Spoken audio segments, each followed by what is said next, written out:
Bonjour à toutes et à tous, c'est un vrai plaisir de vous retrouver pour cette conférence de début d'année où on va passer en revue quelques chiffres sur le groupe. Après, nos directeurs vont vous faire des présentations très intéressantes sur la situation de leur marque et puis on aura l'occasion de se retrouver après pour échanger librement sur plusieurs sujets. Donc je tenais à vous remercier d'être ici et puis commencer assez rapidement pour vous montrer les chiffres du groupe, hein, donc qui sont déjà connus, mais c'est bien de les rappeler comme préambule. Donc une année 2022 qui a été assez compliquée en termes de contexte, hein. On connaît tous la situation dans le marché dans lequel on évolue, la guerre en Ukraine malheureusement, l'inflation, les contraintes de semi-conducteurs qui ont encore pesé sur l'année, font que le groupe a terminé l'année avec un volume de 8 262 000 voitures, environ moins 7%. Et quand vous regardez cette situation marque par marque, je vais prendre le tableau en partant du bas et puis pour remonter. Vous voyez qu'on a des situations en fonction des marques qui composent notre portefeuille qui sont très différentes. La première bonne nouvelle, c'est que Traton a pour la première fois dépassé les 300 000 véhicules. Donc, c'est dû à l'intégration en année pleine de nos volumes en Amérique du Nord, mais aussi une bonne progression de Scania et de MAN. Donc ça, c'est un point qui est positif pour le groupe. Vous trouvez ensuite le résultat concret de l'affectation des ressources sous tension dans le groupe.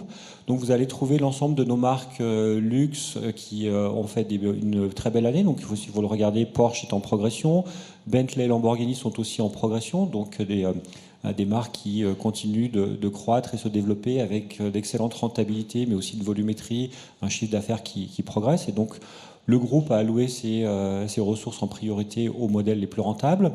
Même chose chez Audi. Audi n'est pas à l'équilibre, mais avec une baisse relativement mesurée, moins 3,9%. On va retrouver ensuite les marques de Volkswagen et Volkswagen véhicules utilitaires, entre moins 6, 8 et moins 8. Et puis enfin, deux marques qui ont été moins privilégiées.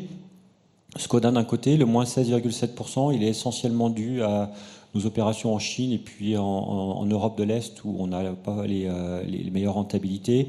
Et même chose chez Seat et Cupra avec une priorisation de Cupra, mais la marque Seat étant notre marque qui s'adresse aux populations les plus jeunes avec un segment prix relativement inférieur, n'a effectivement pas été la plus privilégiée dans l'allocation des ressources. Robert en parlera, mais on a plutôt de bonnes nouvelles et de bonnes perspectives sur 2023. On va y revenir dessus ensuite.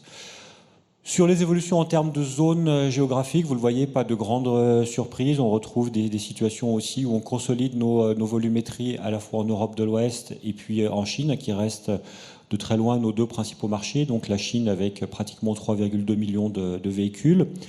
Petite baisse sur un marché qui a légèrement cru avec un très très bon mois de décembre, mais on se maintient de très loin comme la première marque, le premier groupe en tout cas au niveau du marché, et la marque Volkswagen est au coude à coude avec BYD. On a terminé devant, mais c'est vrai que BYD avec les gammes électriques progresse sensiblement sur ce marché. En Europe de l'Ouest, même situation, on reste le premier groupe.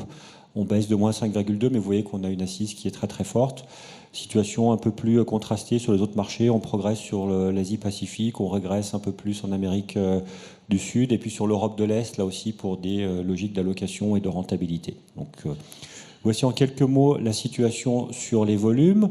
Le point qui est positif, c'est que le groupe a décidé d'accélérer sur l'électrification, et on voit des éléments tangibles sur l'année 2022. Pour la première fois, on a dépassé les 500 000 véhicules purement électriques, 572 000 véhicules électriques. C'est une croissance de 26%, donc positif sur l'Europe, sur la Chine, sur l'ensemble des zones, donc une croissance, et on est complètement inscrit dans notre volonté d'électrifier nos gammes. Vous avez ici à l'intérieur de ce bâtiment le meilleur des exemples dans chaque marque de nos véhicules électriques. Vous pourrez aussi les essayer cet après-midi, et cette offensive va encore s'accélérer en 2023. Je voulais en profiter aussi pour faire un point du changement de management et de l'inflexion sur la stratégie du groupe. Donc on n'a pas revu la stratégie globale de New Auto qui reste la stratégie du groupe et de transformation. Par contre, Oliver Blume, depuis sa prise de fonction début septembre, a défini un plan qui s'axe sur 10 priorités. Alors je ne vais pas toutes les détailler aujourd'hui, mais je vais quand même en prendre certains pour vous montrer à quel point ils sont importants et quelles perspectives ils nous donnent à moyen et long terme. Donc le premier point, planning round, effectivement, il faut financer une transformation qui est importante dans le groupe. On doit réussir cette transformation de véhicules thermiques aux véhicules électriques, du hardware qui va aussi se développer avec du software. Donc énormément de management et de finesse dans les priorités de nos planifications, bien comprendre l'évolution des marchés, bien définir nos investissements, puisqu'on doit faire des choix qui sont stratégiques. Le deuxième point est absolument clé, un renforcement du produit et du poids des produits dans nos marques. Donc là aussi, vous l'avez peut-être lu et vu, nous avons décidé de revenir à des fondamentaux qui font la force du groupe Volkswagen, en travaillant notamment sur le design et sur la qualité. Donc on a un chef du design pour le groupe qui est le patron du design de Porsche, qui va reprendre ça pour l'ensemble du groupe. Vous avez vu aussi, ça a été annoncé hier, qu'on a un nouveau designer chez Volkswagen qui va remettre davantage de passion et d'émotion dans nos produits, qui est Maes, qui vient de chez Bentley. Donc on a énormément de sujets qui ont été accélérés sur ces sujets d'émotionnalité de nos gammes, et on a des beaux exemples dans cette salle, je le répète, mais on a des perspectives aussi qui vont s'accélérer sur ce sujet. Et la partie produit va aussi revenir sur une mise en avant de la qualité. On sait que les dernières années, quand on regarde certains de nos indicateurs, on a eu le fait qu'on accélère le software, le fait qu'on ait eu aussi du Covid avec des baisses, des montées de production, des contraintes d'approvisionnement. Ce n'est pas forcément la situation la plus simple pour optimiser le niveau de qualité. Donc il y a un gros engagement à ce sujet, des task force, la reprise d'essais longue durée, on retour aux fondamentaux, je dirais, des années Winterkorn, qui reviennent sous l'impulsion d'Oliver Bloom et qui doivent se traduire par une amélioration sensible et à court terme de la qualité de nos produits. Donc la qualité de finition, de fabrication, mais aussi de l'expérience client, avec une meilleure prise en compte de ces éléments dans nos plans. Les deux points suivants traitent du développement géographique du groupe. La Chine, parce que ça reste encore, vous l'avez vu avant, le principal pourvoyeur de volume. Donc c'est important d'avoir un plan qui intègre cette accélération de l'électrification en Chine, et puis aussi la montée en puissance de nouveaux concurrents chinois. Comment on va pouvoir consolider nos positions, notamment sur la partie électrification, conduite autonome, développement des softwares en Chine pour nos clients chinois. L'Amérique du Nord, c'est aussi important, puisque pour le groupe, il faut avoir, vous l'avez vu avant, on a aujourd'hui deux positions qui sont très solides sur l'Europe et sur la Chine. Quand on regarde Porsche, ils ont un trépied parfait entre l'Europe, la Chine et l'Amérique du Nord. Marque qui a contribué d'ailleurs au Canada. Il faut pour le groupe que l'Amérique du Nord reprenne un poids plus important pour là aussi balancer les effets de cycle qu'on peut avoir d'une région à l'autre. Donc l'Amérique du Nord contribue à cette accélération, et elle va aussi passer par le lancement d'une nouvelle marque qui s'appelle Scout, qui va être dans du SUV, dans du pick-up purement électrique, donc une marque qui était très présente aux États-Unis et que nous allons relancer à partir de 2026. CARIAD, c'est le point essentiel du développement de toutes nos compétences software dans le groupe. À vous rappeler de l'ambition forte qui a été annoncée. Cette stratégie reste avec quelques ajustements, notamment une ouverture à des partenariats. Plutôt que de tout faire tout seul, on a aussi décidé pour certains sujets de s'associer aux meilleurs partenaires possibles. Je vais prendre un exemple.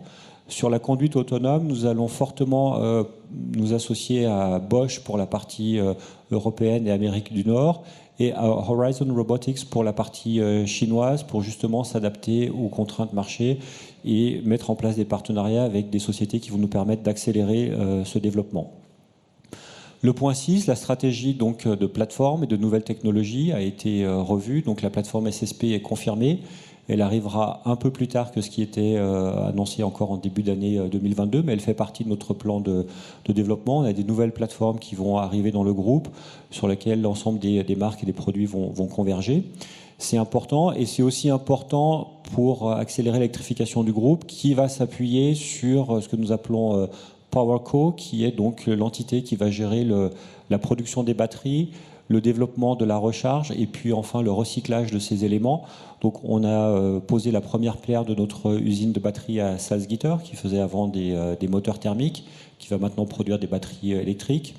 On a signé l'engagement aussi pour la même une usine de batterie à Valence avec des investissements assez forts.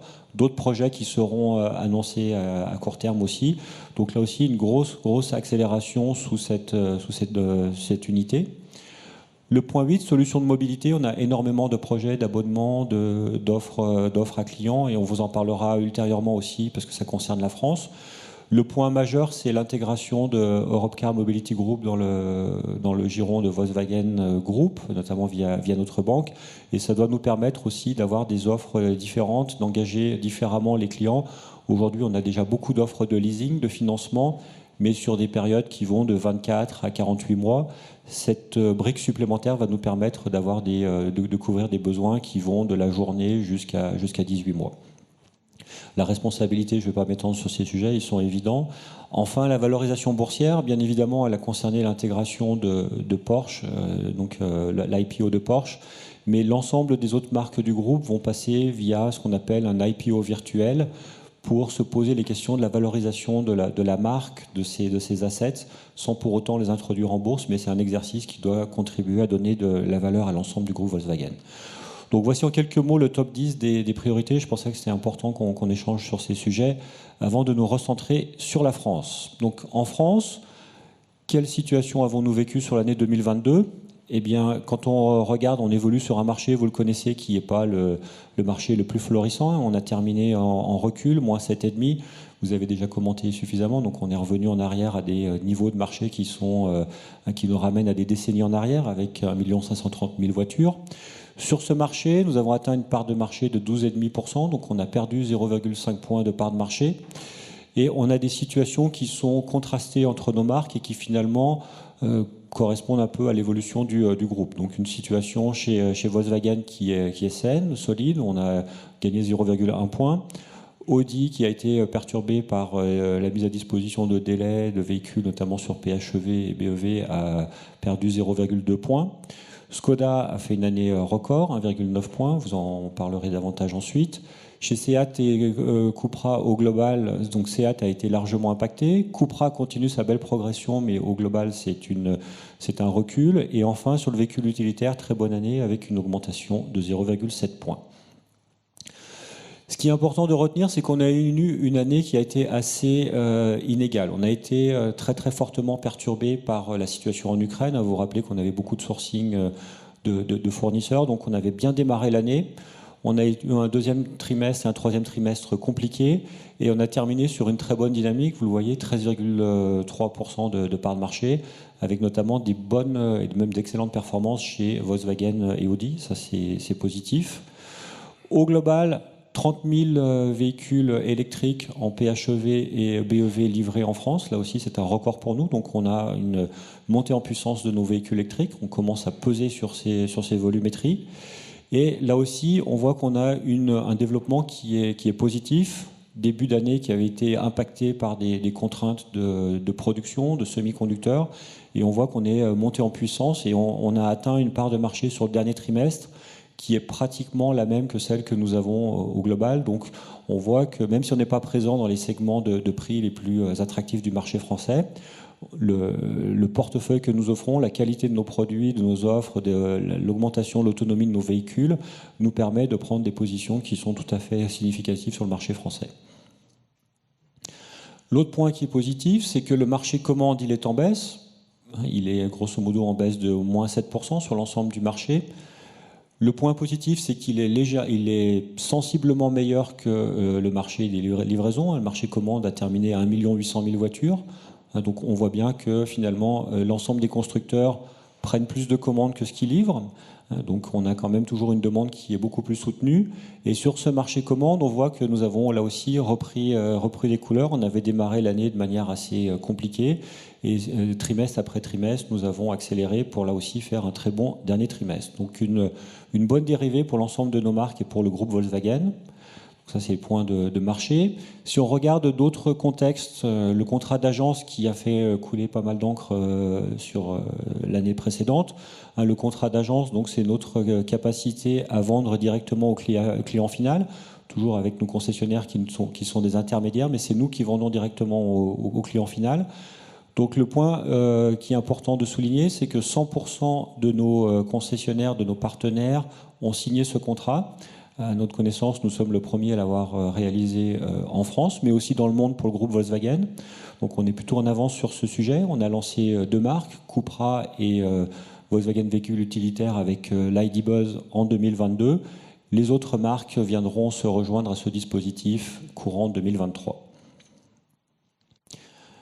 Parler du VN, c'est important, mais on est dans une activité qui est à 360 degrés. Et ce qui est important dans des situations de pénurie, c'est d'avoir d'autres leviers de croissance qui, eux, ont été très très positifs sur 2022. Le premier point, c'est l'activité après-vente et pièces de rechange qui a atteint un niveau record pour nous en 2022, une progression de plus 8%. Donc on voit que quand on a des contraintes effectivement de renouvellement des véhicules, les clients ne conservent plus longtemps leurs véhicules, doivent l'entretenir. On a lancé aussi de nombreuses opérations de maintenance et de fidélisation qui portent leurs fruits. Donc activité après-vente positive. Même chose sur le véhicule d'occasion qui a un double effet. Premièrement, en termes de volumétrie, 212 000 véhicules. Donc on est pratiquement sur du 1 pour 1 par rapport aux véhicules neufs commercialisés. C'est une ressource importante. Véhicules livrés sous nos labels d'Asphalt Auto, Audi Occasion Plus, 155 000 voitures. Donc là aussi, une pénétration tout à fait significative. On a sensiblement réduit nos ventes à marchand pour augmenter la rentabilité. Et ces points importants permettent à notre réseau de distributeurs d'avoir fait une excellente année en termes de rentabilité. Vous voyez, on va terminer l'année 2022 avec une rentabilité réseau de plus de 1,5%. C'est la meilleure rentabilité des 10 dernières années. Et quand on regarde par rapport à la situation de 2020, de 2021, on voit que c'est une progression sensible et qui se fait grâce à un trépied solide avec des ventes VN qui, même si elles baissent en volume, se traduisent par une bonne rentabilité du fait de moins des remises qui sont contrôlées, activité après-vente qui progresse et une très très bonne rentabilité véhicule d'occasion qui est même maintenant meilleure que celle du véhicule neuf en termes de contribution à la rentabilité de nos concessionnaires. Donc ça, c'est positif parce qu'on a un réseau qui gagne de l'argent et un réseau qui va pouvoir investir dans la transformation que nous leur demandons. Un exemple, nous leur demandons à nos côtés de contribuer à développer un réseau de superchargeurs en France. Superchargeurs qui seront ouverts 7 jours sur 7, 24 heures sur 24. L'ambition, c'est d'en avoir 300 d'ici la fin de l'année 2023. La bonne nouvelle, c'est que nous avons aussi des aides fortes de l'État français, notamment de l'ADEME. Donc on a déposé un dossier qui devrait nous permettre pour une centaine de superchargeurs. On a aussi des concessionnaires qui l'ont fait directement de leur côté. Donc ambition, 300 superchargeurs en France d'ici l'année 2023 pour offrir là aussi de la recharge super rapide. Quand je parle de superchargeurs, on parle au minimum de 150 kW. Donc capacité de recharger de 20 à 80% en 25 minutes nos nouveaux modèles. Et ça, c'est important qu'on s'engage et nos concessionnaires se sont fortement engagés dans ce sujet. Autre élément de transformation, quand on va avoir des véhicules électriques, il faut être capable de les réparer. Ça nécessite des technologies, des environnements qui sont différents. On a progressé dans les centres de réparation de batteries. On en avait 7 fin 2021. Nous en avons maintenant 27, 40 prévus à fin 2023. 100 à terme. Donc là aussi, c'est un nouveau métier, c'est de la transformation, c'est de la technicité et c'est important. Nos réseaux évoluent. On évolue aussi chez VGF. On fait évoluer notre site historique de Villers. On a lancé un studio digital qui nous permet de communiquer à distance assez rapidement avec tous nos concessionnaires et de manière complètement professionnelle. C'est important. On a le 5e parc privé d'Ombrières en association avec Engie. Donc maintenant, l'ensemble de notre zone de stockage est complètement recouverte de panneaux photovoltaïques. 5e plus grand parc privé de France. Donc là aussi, c'est un vrai motif de satisfaction pour nous. Et ça montre notre engagement en termes de responsabilité. Enfin, sur la partie VO qui est importante, on va lancer de nouveaux labels cette année. Donc on va se désengager de d'Asphalt Auto. Chaque marque, comme le faisait Audi précédemment, va mettre en avant son propre label. Donc Volkswagen, Occasion Garantie, Skoda, Occasion Garantie, et ainsi de suite.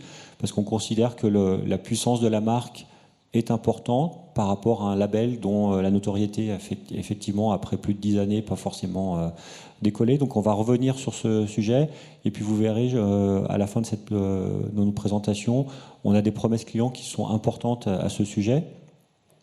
Et enfin, dernier sujet de ma présentation sur la requalification de Villers, nous allons lancer une unité de reconditionnement de véhicules d'occasion. Alors on n'est pas dans une usine, on part avec une logique un peu plus simple. L'objectif, c'est chaque mois de reconditionner entre 350 et 400 véhicules qui reviennent chez nous, pour avoir des véhicules qui sont photographiés et prêts à être livrés quand ils iront dans le réseau. Pourquoi ? Parce qu'il faut aussi qu'on trouve des capacités de vente plus rapidement, bien évidemment, mais aussi désengager nos concessionnaires de cette activité pour pouvoir davantage se focaliser sur le traitement de nos clients. On a besoin de capacités ateliers, donc c'est important qu'on puisse aussi les aider sur ce sujet. On démarre à Villers au mois d'avril ce projet. Donc on n'est pas dans de la Gigafactory, mais on est dans un démarrage qu'on espère aussi développer mois après mois. Donc voilà pour mon introduction. Je vais maintenant accueillir Gerrit qui va nous parler des très très bons résultats de la marque Volkswagen. Gerrit, à toi. Merci Xavier. Bonjour à toutes et tous. Et je commence avec un petit film.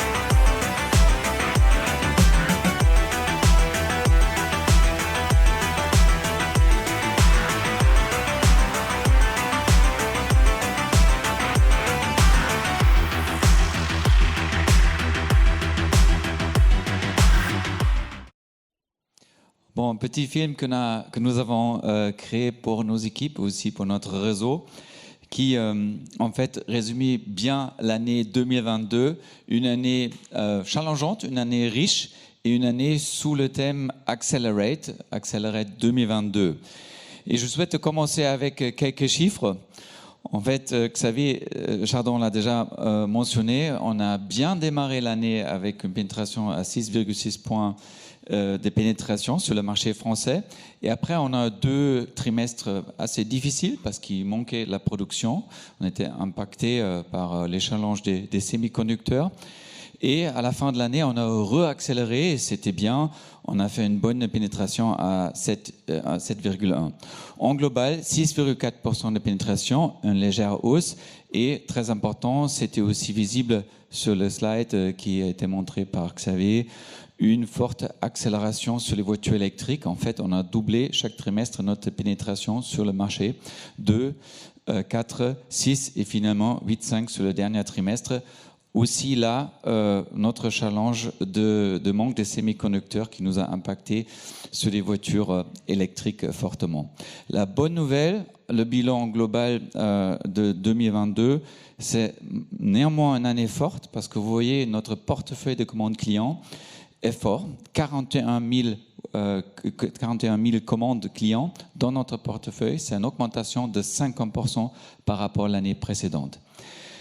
Une autre bonne nouvelle, et ça c'est surtout une bonne nouvelle pour nos clients, c'est que nous avons plus de 20 000 voitures sur stock. Ça veut dire qu'on a vraiment reçu la production à la fin de l'année. C'est très positif, c'est une augmentation de 35%, et ça accompagné avec des offres fortes et intéressantes. Et ça permet de maintenant livrer à nos clients. L'année 2022, c'était aussi une année riche en termes de nouveautés produits. Nouveauté côté thermique avec le nouveau T-Roc également dans sa version cabriolet et surtout avec un tout nouveau modèle, le Taigo, qui était bien accueilli par le marché.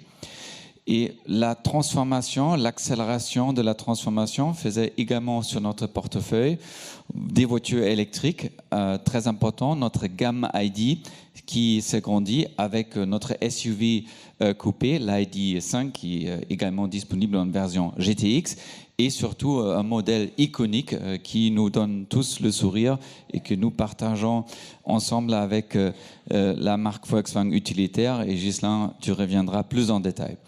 Une année d'accélération. D'accélération, ça veut dire accélération, la transformation de notre industrie, accélérer la transformation de la marque Volkswagen, avec aussi plein d'innovations. Je souhaite juste de mentionner 3 qui étaient importants, très importants pour nous.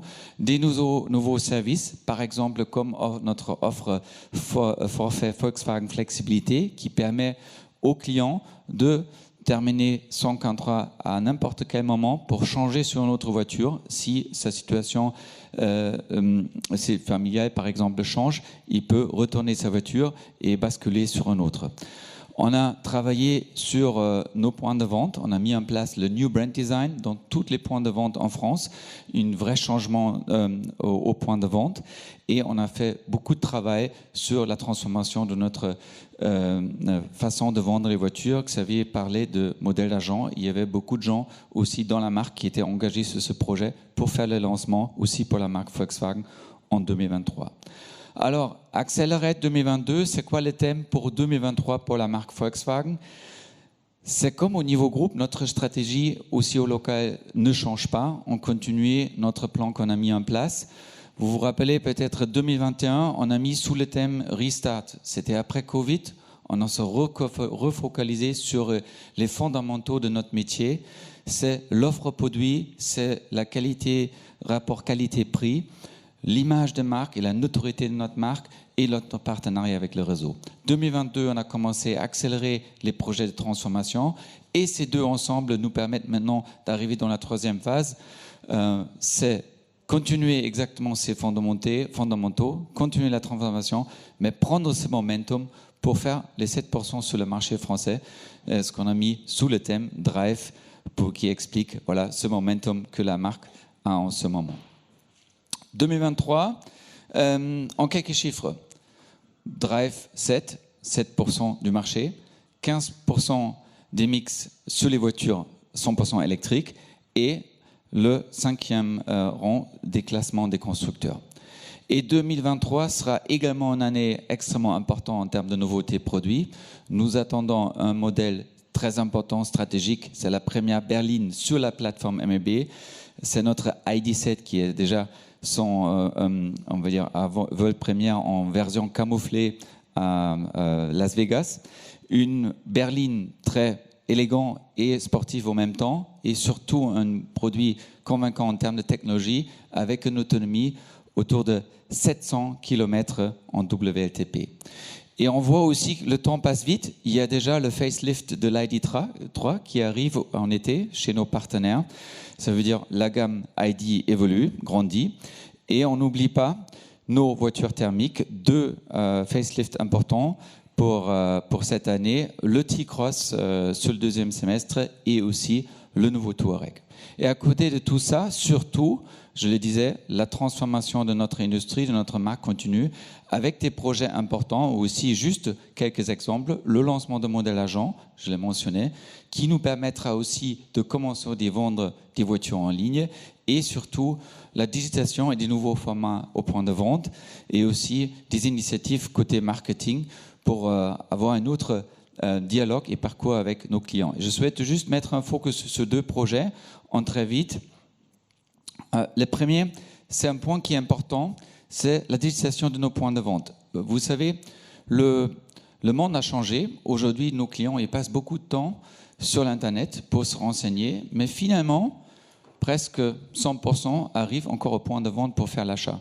Et quand on regarde les points de vente, ils n'ont pas trop évolué. On a changé avec le New Brand Design, on veut dire le look and feel, c'est plus chaleureux, c'est beaucoup plus sympa, mais il manque l'individuation, il manque l'interactivité. Et c'est ce que nous mettons en place cette année. Ça veut dire on va installer des outils digitaux dans tous les points de vente qui permettent un parcours client aussi au point de vente physique, plus interactif, plus individualisé. Ça commence avec l'écran d'accueil, avec des bornes interactives, avec des configurations en 3D et aussi des totems qui permettent toujours de transporter des informations, des nouveautés à nos clients au point de vente. Un grand projet pour nous, pour transformer et pour rendre nos points de vente encore plus attractifs pour nos clients. Le deuxième point, il parle aussi de parcours client, mais c'est très au début et c'est là où on se retrouve de nouveau sur l'Internet.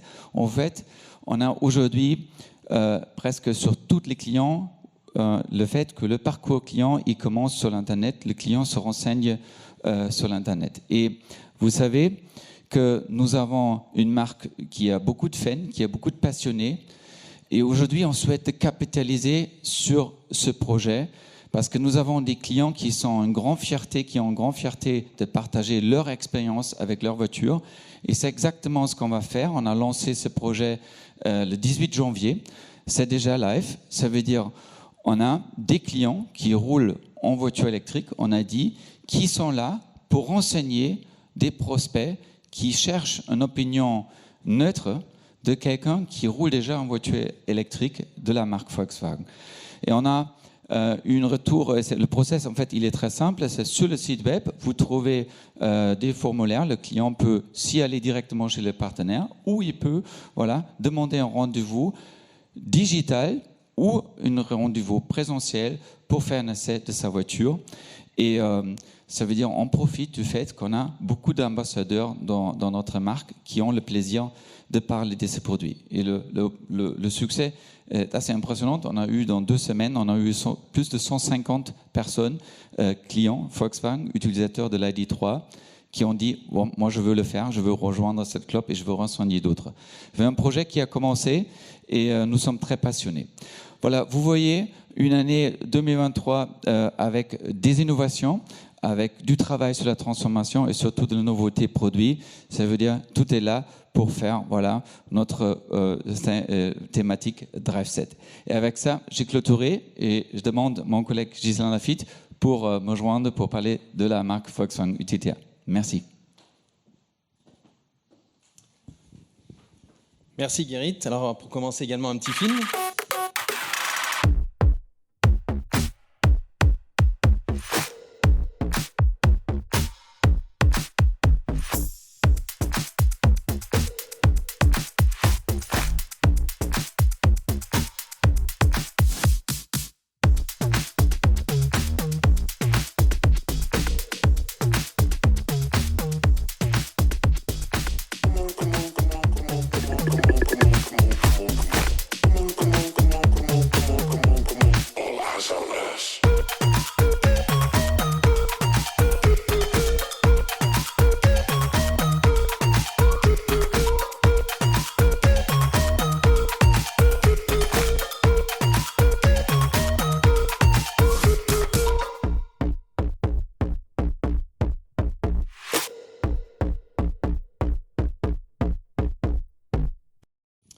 Voilà une petite création française qui passera sur nos écrans au mois de mars. Alors, un petit retour sur 2022 pour la marque Volkswagen Véhicules Utilitaires. 3 mots pour résumer 2022 pour nous. C'était une année de défis, de performance et de transformation. Je m'explique. Première chose, sur la partie défis, on a eu un marché fortement perturbé, bien évidemment, au niveau de la production. Le marché français en baisse de près de 20%. Nous, on a réussi à performer, Xavier le disait tout à l'heure, dans ce marché-là, puisqu'on a réalisé 4,6% de pénétration sur le marché français, véhicules utilitaires, soit une progression de 0,7 points. On était en une légère baisse en volume, vous le voyez, de 5% versus l'année dernière, mais du coup, on a progressé de 0,7%, avec 14 400 livraisons clients, véhicules utilitaires. Et la chose qui est intéressante, c'est qu'on a un portefeuille de commandes qui se situe aux alentours de 16 000 véhicules, donc très bon augure pour commencer l'année 2023. Je vais y revenir. Année de transformation, dernier point. Pourquoi ? Parce qu'on a lancé l'ID Buzz en 2 versions, en version People et en version Cargo, en partenariat avec la marque Volkswagen VP. Mais aussi, l'autre transformation, qui était aussi un petit défi, c'était de le lancer en modèle d'agence. Donc ça, on l'a fait le 21 novembre 2022. Et donc désormais, on commercialise ces 2 véhicules sous le modèle d'agence en France. Maintenant 2023, donc 2023 pour la marque Volkswagen véhicule utilitaire, ça va être une année de changement. On l'a nommé Game Changer, puisque vous l'avez vu, on a livré un petit peu moins de 15 000 voitures en 2022, et là on va passer dans une autre dimension. On va changer de braquet, on va cibler 25 300 véhicules l'année prochaine sur le marché véhicule utilitaire, ce qui nous amène à une pénétration de 6,9%. Alors pourquoi pas 7 ? Parce que 7 c'est le drive 7 de Guérit, donc je ne pouvais pas mettre 7%, on s'est arrêté à 6,9. C'est 25 300 Game Changer. Alors oui, c'est une ambition à différents niveaux. La première chose, on vient de le voir, on a lancé l'ID Buzz, donc on a quelques véhicules démonstration sur la fin 2022, mais on va être en année pleine sur 2023. Donc on va avoir près de 6500 véhicules ID Buzz et ID Buzz Cargo sur 2023. On a eu une petite perturbation au niveau du marché puisque l'ID Buzz People n'était plus compatible avec le bonus et la prime à la conversion. Donc on a fortement renforcé nos offres sur le début d'année pour pouvoir performer sur ce véhicule et sur l'ID Buzz Cargo qui lui est toujours éligible au bonus et à la prime à la conversion. On va également, ça c'est pour les véhicules électriques, donc une forte ambition bien évidemment sur l'ID Buzz. Au niveau des véhicules, la gamme plus classique, transporteur, crafter, là également on va avoir plus de volumétrie. On va passer de près de 6400 transporteurs à plus de 8000 voitures l'année prochaine. On va également avoir plus de California sur les versions loisirs, 1000 voitures en 2022, près de 1800 en 2023. La nouveauté également, c'est qu'on va lancer l'Amarok en France. Il avait disparu pour des raisons de malus. Là, on va pouvoir le réintroduire, je vais revenir dessus. Et une des bases pour réaliser ces 25 300, certes, il y a l'ID Buzz, il y a plus de véhicules de gamme traditionnelle, business et loisirs, mais également, on va se baser sur notre portefeuille de près de 16 200 voitures pour pouvoir atteindre cet objectif.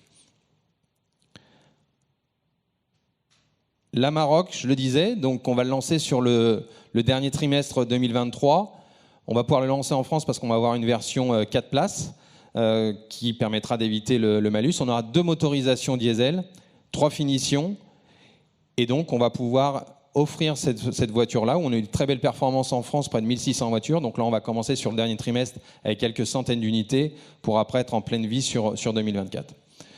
Voilà, donc notre ambition sur 2023, c'est de changer de braquet, c'est de passer, on est dans la Ligue 1, on est chez les pros, mais on va essayer de jouer la Ligue des Champions, donc on a une grosse progression des volumes de près de 75%, c'est le game changer. Et pour terminer, je vais vous passer un petit film Amarok, et ensuite je passerai la parole à Marc Ouayoun pour la marque Odic. Merci. Bon, d'abord, je suis très heureux de vous retrouver, beaucoup de têtes connues aujourd'hui, de prendre la parole pour une nouvelle marque. Vous savez que j'ai passé plus de 15 ans chez Porsche, 5 ans au Canada. Xavier Chardon m'a donné la chance de prendre les rênes d'une des plus belles marques premium et de celle qui a eu la plus grande croissance ces 30 dernières années, Audi. Beaucoup de choses à dire. Donc aujourd'hui, je n'ai pas beaucoup de films. Par contre, je voudrais vous faire un petit teaser, une petite bande-annonce de ce que je vais vous annoncer le 14 février prochain. Vous savez que j'ai pris les rênes de la marque maintenant il y a quelques mois. Donc j'ai fait pas mal de constats. On a défini avec mon équipe pas mal de plans d'action. Aujourd'hui, vu le temps qui m'est imparti, je vais vous donner quelques highlights de la marque Audi, vous donner quelques éléments clés, quelques moments forts de 2022, à commencer par ces 3 piliers dont je voudrais vous parler aujourd'hui très rapidement. D'abord, le pilier du motorsport qui est très important pour Audi, et vous voyez qu'on revient en force. Alors vous avez vu le Dakar, vous avez vu que dans le sport automobile, tout est possible. On a beau être bien préparé, parfois la course c'est quelque chose de compliqué, il faut beaucoup de courage et je dois dire que les équipages ont fait un travail extraordinaire qui malheureusement ne s'est pas traduit par une victoire, mais vous nous retrouverez très bientôt pour de nouvelles aventures en rallye raid. Le highlight aujourd'hui, c'est bien sûr le retour en Formule 1. Vous savez qu'on travaille d'arrache-pied sur la Formule 1. C'est une plateforme mondiale. C'est la possibilité pour Audi de pouvoir trouver et contacter via la Formule 1 une très grande base de clientèle et de prospects, y compris en Amérique du Nord. Donc on y travaille d'arrache-pied. Vous avez entendu les annonces concernant l'acquisition de Sauber.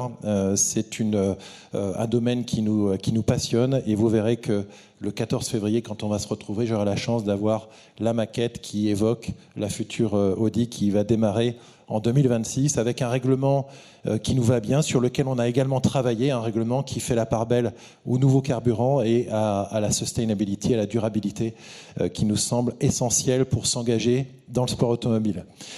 Deuxième point, quelques chiffres sur ce qui s'est passé en France en 2022, donc je ne reviendrai pas très longtemps sur les chiffres de vente. Xavier en a parlé. Par contre, quand même quelque chose à noter.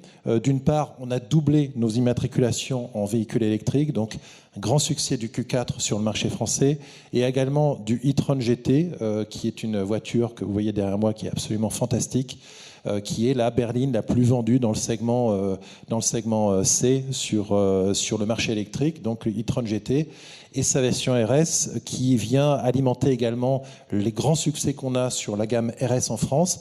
Alors on entend souvent parler de la morosité en France, du malus, etc. Mais il se trouve qu'on n'a jamais vendu autant de modèles RS en France.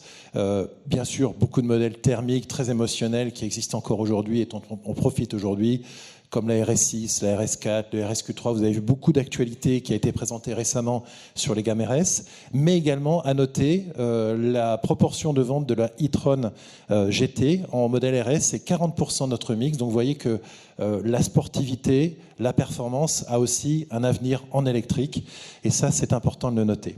Voilà, d'autres points très importants pour la marque sur lesquels on reviendra le 14 février prochain. D'abord, la force des véhicules d'occasion chez Audi. Vous savez qu'on a beaucoup travaillé sur le label Occasion Plus. Aujourd'hui, il faut savoir qu'un tiers de toutes les Audi de 0 à 8 ans vendues en France passent par le réseau. On a des grandes ambitions là-dessus, puisqu'on souhaite monter progressivement à 50%, c'est-à-dire un véhicule sur deux. C'est un fort contributeur aux résultats de nos distributeurs, et on va continuer à beaucoup investir sur le véhicule d'occasion Audi dans les années qui viennent. Et dernière chose que je voulais vous dire, on parle beaucoup de connectivité. Alors pour beaucoup, c'est encore un petit peu ésotérique de dire qu'on a des voitures connectées, mais chez Audi, on a une vraie application concrète. On connecte tout notre parc de véhicules actuellement qui ont la possibilité d'être connectés avec nos systèmes, donc aussi bien les véhicules d'occasion que les véhicules neufs, et on génère grâce à ça énormément de leads, de contacts pour l'après-vente, pour prendre des rendez-vous ateliers et entretenir ces voitures dans le réseau. 70 000 leads générés en 2022 avec nos véhicules neufs et d'occasion pour alimenter les ateliers Audi et avoir ce qu'on appelle de la maintenance prédictive avec un rappel de rendez-vous qui est envoyé directement à nos clients. Ça, c'est très important à une période où on parle beaucoup de l'évolution des ateliers face à l'arrivée des voitures électriques. Chez Audi, on a une application très concrète de la connectivité de nos voitures. Voilà, donc voilà un point que je voulais mettre en avant aujourd'hui, dont on rediscutera un petit peu le 14 février prochain. Dernier point, vous avez vu la Sphere Family qui annonce le futur design Audi, qui annonce également ce que seront nos véhicules dans le futur, c'est-à-dire des véhicules avec une montée en gamme, qui seront bien sûr électriques, connectés. On travaille ici énormément sur l'autonomie de nos voitures. Ce sont des voitures qui ont un design très fluide, très marqué, qui part de l'intérieur, du mobilier intérieur, du bien-être intérieur pour aller vers l'extérieur.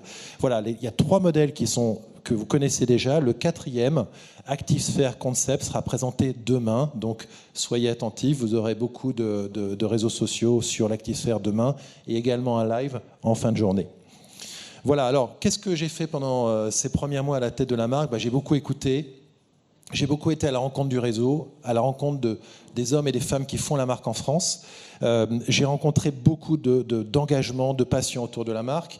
J'ai rencontré aussi une situation très solide en France avec un réseau plutôt fort, très bien représentatif de l'univers de marque. Une équipe qui a fait un énorme travail sur les ventes de société, sur les vœux, comme je vous l'ai dit. Et moi, je vais essayer d'utiliser un petit peu mon expérience de Porsche pour accompagner la marque Audi vers sa montée en gamme. Vous savez que Audi va monter progressivement en gamme, va se développer, va quitter un peu l'univers du premium pour se développer vers un univers du luxe. Et avec mon équipe, j'ai travaillé sur un certain nombre de sujets, des axes stratégiques que je ne vais pas vous dévoiler aujourd'hui parce qu'on n'aura pas le temps. Je vais juste vous dire qu'il y a des choses dans ces axes qui sont très importantes, comme par exemple l'expérience de tous nos clients dans le réseau de distribution. On croit à l'importance de l'expérience client dans le retail chez Audi, pas seulement digital, ça va ensemble, mais le retail a un rôle très important à jouer dans le futur. On y travaille. Donc, on a un programme qui s'appelle Audi Retail Experience, dont je vous parlerai le 14 février. Et on travaille énormément aussi sur l'axe du développement durable. Vous savez que toutes nos concessions Audi travaille à la fois sur un réseau de charge rapide, comme Xavier l'a signalé tout à l'heure. On aura dans quasiment toutes les concessions Audi un accès à un réseau de charge rapide, mais également, on travaille également sur notre objectif de décarbonisation complète de nos points de vente, avec aujourd'hui plus de la moitié des points de vente Audi qui investissent dans des panneaux photovoltaïques, par exemple. Et l'objectif, c'est d'avoir vraiment zéro émission de CO2 pour l'ensemble de nos distributeurs à l'horizon 2030. Donc ça, j'y reviendrai parce que c'est un axe de travail très important, un des 6 piliers qui constituent nos axes de développement, notre feuille de route pour la marque Audi dans le futur. Et ce plan a un nom qui est bien sûr associé, vous l'avez compris, à la Formule 1, à l'arrivée en 2026 de notre équipe de F1 qui va prendre le départ des premiers Grands Prix début 2026. Donc pôle 2026, pôle pour retrouver le pôle, pour retrouver aussi, continuer à être à la tête du premium en France. Et vous en saurez beaucoup plus le 14 février. Donc je vous incite vraiment à venir. J'espère que j'aurai le 14 février quelques vidéos pour être compatibles par rapport à mes collègues qui ont des belles vidéos. Vous allez voir, vous verrez des belles voitures le 14. Et puis on aura la maquette de la Formule 1 Audi. Donc n'hésitez pas à noter dès à présent cette date dans vos agendas. Voilà, je vous remercie beaucoup. Je laisse la parole à Robert qui va vous parler de Seat et Cupra. Merci Marc. Bonjour à tous, vraiment ravi de vous retrouver aussi, tous ici pour ce bilan 2022 et surtout point de départ pour 2023 et de vous voir en bonne santé. Alors, bilan sur Seat et Cupra dans le monde et en France. Sur cette année 2022, je vais commencer par Cupra. Cupra a continué sa progression. Bientôt, le 6 février, la marque aura 5 ans qu'elle a été créée en tant que spin-off de la marque Seat. Et puis l'année dernière était une année record dans le monde et principalement en Europe. 150 000 livraisons à client final, soit un x2. Et ce qui fait que Cupra était en Europe la marque qui progresse le plus en pourcentage et surtout en volume absolu en Europe. Regardons la France, la même tendance pour la France. Cupra France a aussi quasiment doublé ses ventes pour atteindre 7500 ventes et livraisons à client final, avec un portefeuille qui était en hausse très fortement et qui montre les mêmes problématiques de livraison et de à client, et avec une progression aussi considérable en termes de part de marché pour la France. Seat, Xavier l'a mentionné, avec ses contraintes et la priorisation que le groupe Seat a donnée à la marque Cupra pour la laisser progresser et s'implanter sereinement sur les marchés en Europe, a été plus sous tension, avec une baisse des ventes en dessous des 14 000 ventes à clients, bien sûr en dessous de nos attentes et de notre ambition ici en France, et quelque chose sur lequel on va travailler pour 2023. Mais sachez aussi qu'en tant qu'équipe Seat France, on a pris des choix, on a pris aussi des décisions parfois un peu fortes, dans les canaux sur lesquels on a priorisé les livraisons, et on a évidemment priorisé les clients finaux à société et à particuliers, ce qui fait que la baisse, quand on expurge ces effets-là, elle n'est pas aussi forte. 2023, il y aura des belles surprises. Côté Seat Mó va se développer avec 2 nouveaux scooters électriques, 100% électriques. Le 125 a été lancé l'année dernière. La version haut de gamme performance ici à côté est déjà lancée et est en train d'arriver sur les concessions en France. Et dès avril, et ça c'est la grande nouvelle pour le marché français qui est spécifique par rapport à d'autres marchés en France, c'est la version Seat Mó 50 qui arrive avec une belle autonomie de 170 km en full électrique, en dessous de la barre de 6 000 € de prix. Et puis, très important pour nos conducteurs, c'est sans permis et pour les très jeunes. Donc on continue cette montée en gamme pour Seat Mó et aussi pour la suite. Et je m'avance sur une question que j'aurai sûrement de votre part tout à l'heure dans le Q&A. Est-ce que Cupra est là pour remplacer Seat ? Et bien la réponse claire est non. Parce que la marque Seat, le groupe Seat travaille sur son plan futur de produits après ces 2-3 années assez compliquées et aussi avec cette priorisation de Cupra. Mais là, vous voyez juste une étincelle d'un plan futur qui est en train de se construire et que j'ai pu voir la semaine dernière. Alors, cette année, donc clairement notre ambition de reprendre des couleurs en termes de volume et aussi de part de marché sur Seat, avec notre gamme qui est toujours très fraîche et récente. Et un élément clé de notre DNA aussi de Seat, c'est l'accessibilité. Et vous vous souvenez peut-être, en 2019, c'était le pionnier de lancer ce que nous on appelle le sans engagement, hein, une offre à client totalement flexible. Et c'est là-dessus, avec un stock beaucoup plus disponible, qu'on a pris une belle dynamique dès ce début d'année. Et on offre donc notre gamme avec nos offres de sans engagement à clients particuliers, mais aussi sociétés. Pour Cupra, l'ambition, elle est mathématiquement assez facile. On va continuer cette belle progression réalisée dans le monde, mais surtout aussi en France, avec un x2 aussi pour la France. On a un beau portefeuille de clients livrés. On veut réduire les délais pour nos clients et faire en sorte que cette marque s'installe vraiment sereinement sur le marché français. Et tout ça, je vous en ai parlé la fois dernière, il y a un an, pour préparer la suite qui, dès cette fin d'année, commence avec des nouveaux lancements, notamment le Tavascan, un SUV 100% électrique, que vous voyez sur la slide, mais aussi d'autres modèles à venir entre 2024 et 2025. Et c'est pourquoi, avec mon équipe et avec notre réseau de concessionnaires, nous préparons ce futur qui est le futur de vraiment demain, en investissement lourd pour renouveler aussi notre réseau de concessionnaires. Vous avez ici juste un exemple. J'ai inauguré avec l'équipe de management de Seat Cupra Strasbourg ce bel écran de Strasbourg il y a tout simplement 10 jours. Et puis, 50 projets ont été réalisés l'année dernière, 60 à venir cette année. Et avec ceci, quasiment tout le réseau aura été remis au nouveau standard pour accueillir cette nouvelle gamme qui est là à nous arriver sur 2024-2025. Et je finis sur la dernière slide et la dernière bonne et grande nouvelle. Cupra est la marque qui est seule à s'engager dans 3 différents championnats de course automobile électrique, 100% électrique, le ETCR, qu'on a gagné pour la 2e année consécutive l'année dernière, le Extreme dans des conditions extrêmes et vraiment innovantes en termes de course électrique. Et puis depuis ce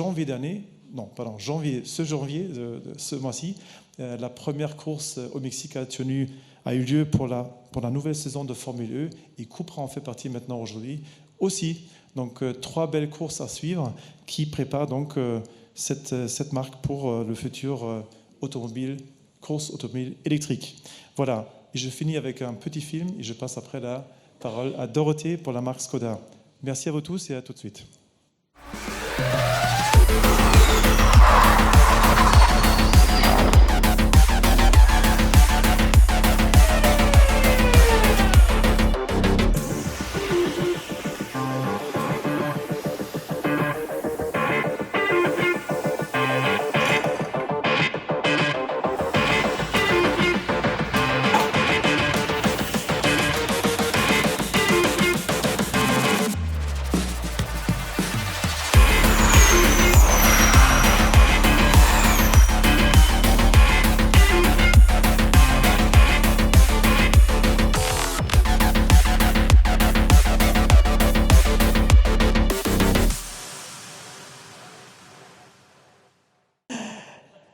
Skoda poursuit sa croissance sur le marché français.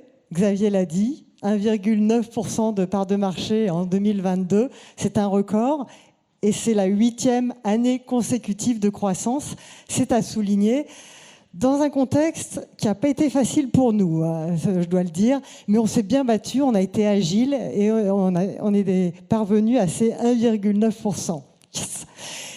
Et on va continuer. 2023, notre objectif, il est clair, c'est 40 000 immatriculations à fin décembre 2023, soit une part de marché qui va continuer à progresser à 2,3% de part de marché. Donc. Et comment va-t-on le faire ? On a 4 leviers principaux qu'on va actionner.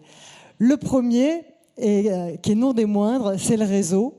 On a un réseau qui est fort, bien implanté en France. On sera avec 170 distributeurs quasiment à l'idéal de couverture du réseau France. Et à cela s'ajoutent 84 réparateurs agréés. Un réseau qu'on a concentré auprès de 80 investisseurs. C'est des investisseurs qui sont choisis, qui sont forts financièrement, solides et qui sont engagés vis-à-vis de la marque. On a un réseau qui est extrêmement dynamique et qui porte la marque. Et un réseau qui est confiant. Pourquoi il est confiant ? Parce que c'est le deuxième levier qu'on a aussi. On a un portefeuille de 20 000 véhicules, 20 000 commandes en portefeuille. C'est quasiment la moitié de l'année. La moitié de l'année, elle est dans la boîte chez Škoda. Et ça, c'est une très bonne nouvelle grâce à un dynamisme sur les commandes en 2022 qui se poursuit là en début d'année. 35 000 commandes réalisées en 2022. Voilà. Le troisième levier, et non des moindres, c'est notre politique commerciale. C'est clair, en fait, on est très axé sur ce qu'attend le client. Et qu'est-ce qu'attend le client dans cette année, dans ces années d'inflation? C'est une baisse des loyers. Je parle bien d'une baisse des loyers. Et nous, c'est l'orientation qu'on a prise chez Škoda. Vraiment, on va s'y tenir. Et j'ai un seul exemple à vous donner. C'est Fabia. Fabia, vous savez, elle est sur le marché des citadines. Vous le savez, les citadines, c'est la moitié du marché français. C'est vraiment très conséquent. Eh bien, nous, chez Škoda, on a baissé les loyers de Fabia de moins 4% par rapport à il y a 1 an et demi, au lancement de Fabia. Aujourd'hui, le loyer Fabia, il a baissé de moins 4%. Et cette politique de déflation, chez Škoda, on fait de la déflation, eh bien, on va vraiment s'appuyer dessus et pour l'étendre sur un maximum de la gamme. J'ai un scoop, à partir de lundi, on va baisser les loyers d'Enyaq 80. Donc, on colle vraiment aux attentes du client aujourd'hui, qui est de voir les loyers baisser, et nous, on y répond. Le dernier levier qu'on a, bien évidemment, c'est notre gamme, c'est l'actualité produit en 2023 qui va nous animer. Elle est riche, c'est l'offensive de Škoda sur le marché français, avec 4 nouveautés. C'est la nouveauté Kamiq et Scala à partir de juillet. C'est un tout nouveau Kodiaq, mais alors vraiment fabuleux, époustouflant, que vous allez découvrir en octobre.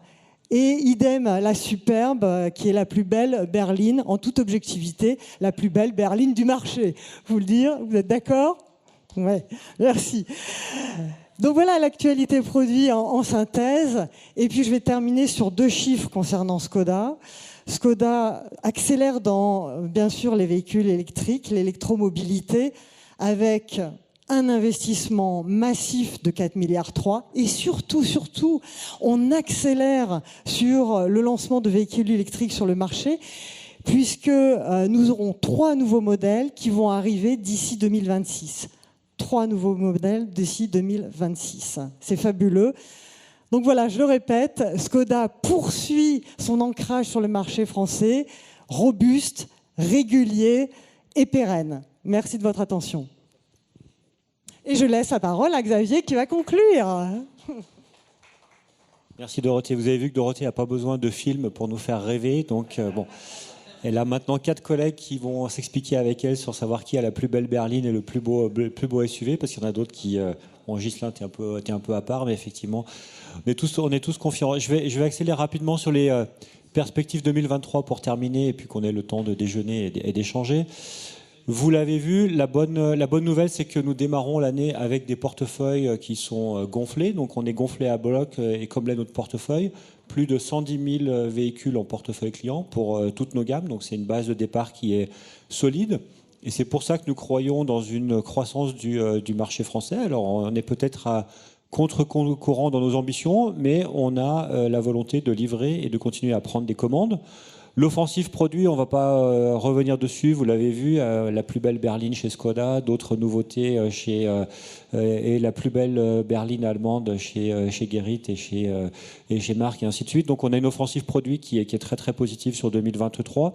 Mais ce qui est important, je tenais aussi à rebondir sur le point d'accessibilité, parce que c'est vrai que c'est un élément qui nous tient à cœur. On est dans une période d'inflation.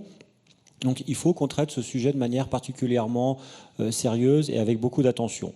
Donc la bonne nouvelle, c'est que nous avons des stocks, Guerit l'a dit, on démarre l'année dans toutes nos marques avec des positions qui sont largement meilleures que celles qu'on avait début 2022. On n'est pas en train de crouler sous les stocks, mais on revient dans une situation qui se rapproche des situations pré-Covid, alors avec des différences dans chaque marque et dans chaque gamme. C'est vrai qu'on a des modèles avec des délais plus élevés, mais dans toutes nos marques, nous avons des véhicules en stock prêts à partir. Premier point positif. Deuxième point positif, le fait qu'on ait un marché véhicule d'occasion qui se porte bien. Eh bien, nous avons des valeurs résiduelles qui, dans toutes nos marques et pour tous nos modèles, entre début de l'année 2022 et fin de l'année, ont progressé. Donc ça permet d'atténuer les hausses de prix qui ont été affectées. Et le dernier point, Dorothée l'a mentionné sur la Fabia, on a des mensualités qui ont baissé sur la Fabia, mais ce n'est pas un exemple isolé. Si on regarde dans toutes nos gammes, chez Marc, on a des produits, l'A1, l'A3, où on a en janvier des mensualités qui sont aussi inférieures à celles d'il y a un an. Chez Guérit, le nouveau T-Roc avec son restylage a exactement la même mensualité que celle qu'on avait un an pré-restylage. Donc vous voyez qu'on est aussi petit à petit en train de lutter contre cette impression que l'automobile coûte toujours de plus en plus cher. Ça, c'est un point qui est important. Et c'est pas uniquement, notre engagement, il n'est pas uniquement sur les véhicules neufs, il se fait sur d'autres sujets.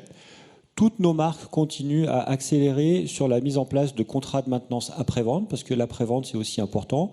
Donc on a mis en place des contrats de maintenance après-vente que vous n'êtes pas obligé d'acheter simultanément avec le véhicule neuf ou avec un véhicule d'occasion. Vous pouvez, avec votre véhicule actuel de toutes nos marques, aller dans nos ateliers et prendre un contrat d'entretien.